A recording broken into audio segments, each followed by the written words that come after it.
নারায়ণগঞ্জের রূপগঞ্জ উপজেলায় মোবাইল কোর্টের মাধ্যমে তিতাসের অভিযানে একটি চুনা কারখানা গুঁড়িয়ে দেয় ও অবৈধ গ্যাস সংযোগ বিচ্ছিন্ন করেন তিতাস কর্তৃপক্ষ।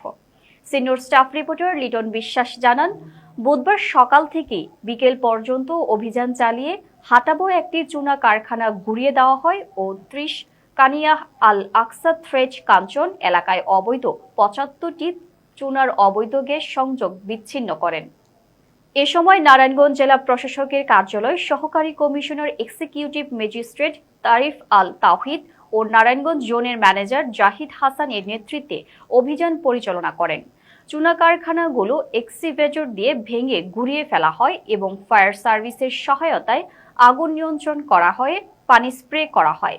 এ সময় তিতাস কর্তৃপক্ষরা বলেন, রূপগঞ্জে অবৈধ গ্যাস সংযোগ উচ্ছেদ অভিযান পরিচালনা অব্যাহত আছে।